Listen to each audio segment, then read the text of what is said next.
starting today with the family law and personal injury firm built on a strong foundation of excellence and experience. Since 2011, the Fairell Law Firm has worked to help their clients and the community. So now, owner and managing attorney Joy Fairell is here to discuss the division of property during divorce. Hello. Hello. Thank you for being here. Of course, it's a pleasure. I think I could talk to you for hours, but we only have 5 minutes. So let's get into it. Let's get into it. What is considered marital property? Okay, that's a good question. Okay. First and foremost, every single thing that you acquire during your marriage is marital. So that's why we have the props. Your houses, your cars, your cash, your investments, and your debts are all marital if you accumulate them during the marriage. During the marriage. I was telling Joy what I have learned is through reality television, and that's not the case. So you're going to set us straight on a lot of things.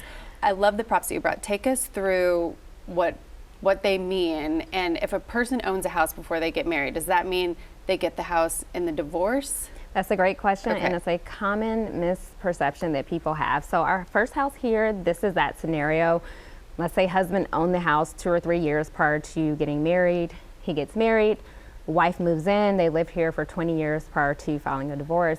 Typically, husband believes, and wife also believes, that the house belongs to the husband because he had it before marriage, but that's not how it works. In a divorce, there's a percentage that's going to be marital and a percentage that's going to be separate. So in that scenario, married 2 or 3 years before marriage, married 20 years and get divorced, that division looks like husband taking about that much as separate property, and then the marital portion probably being more like this, actually probably more like that. Okay. In that scenario. So there's a little bit that's separate, but majority of this house became marital because they started paying for the house once they became a married couple.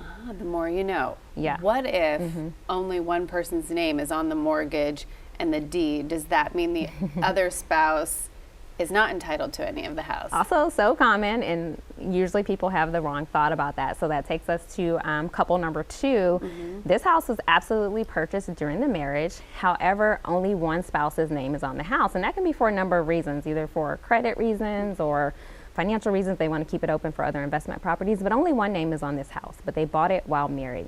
What you need to know is that here in Georgia, it doesn't matter whose name is on the house at all. It doesn't matter who pays a bill. So let's say one of the spouses here does not work, is a stay-at-home spouse.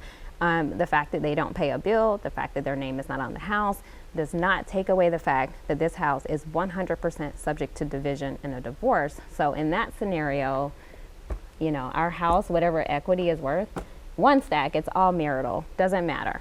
Okay. Yeah. This is, I know we're talking about divorce and it's a very heavy subject, but this is exciting because I'm learning a lot and I like to learn things. How is debt handled in divorce? Does it matter which spouse has accumulated more debt? Right, great question. This is our debt house here. So just like it doesn't matter who accumulated the wealth, it also doesn't matter who accumulated the debt. It is going to be a part of the divorce, which is why you want to know how your spouse is spending. That's why I have these credit cards here. A lot of times people turn a blind eye to what they're doing. Oh, it's not in my name, I don't care, but it's absolutely part of the marital estate. So like this house, let's say it's mainly paid off. So typically, let's say this was our equity, lots of equity in this house. When we start talking about our debts, that could be our car loans, our credit cards, or anything, before we divide up everything, we're gonna pay those debts off from the house. So if you have a lot of debt, we're gonna take that out, and then this may be all we have left to divide of the assets. Because what is an asset, right? You have to take out the debts before you have an asset. Right, correct. Okay, good to know. Gosh, I'm learning so much. Okay, what is it like to be then awarded the house in the divorce? What if you can't take care of the house or pay the bills? Right, that's a big thing, because so many people say, I want the house, I want the house, I want the house, and it's like, ooh, you don't have a job though, you know, because if you get the house, that means from then on out, you're now paying for the house, the mortgage, the taxes, the insurance, all the bills. And so if you get the house, you have to be able to do something. So let's say the non-working spouse in this scenario gets awarded the house. That spouse has to be able to refinance this home into their name within a certain amount of time in order to be able to take over the payments and free up the other person's credit so that they can move on with their life.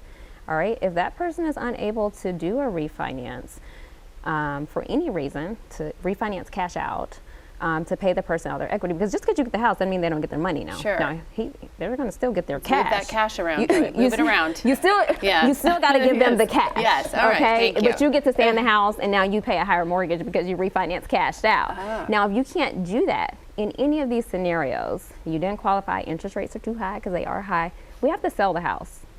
We have to sell the house, and you know what? As sad as it is, the courts don't really care that the kids have to move. Right. A lot of people don't, I want to keep the house, the kids go to school here.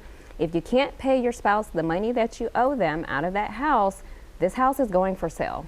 Okay. And it's going for sale fast. She's going to tell you how it is. She is. Joy, tell people real quickly how they can find you. You can find me at fairellfirm.com, Fairell Firm.com, or you can call us at 678-973-2803. All right, Joy, thank you so much for your Thank time you. today. I think a lot of our viewers learned a lot of things. Thank you to Yes. the Fairell Firm for sponsoring that segment.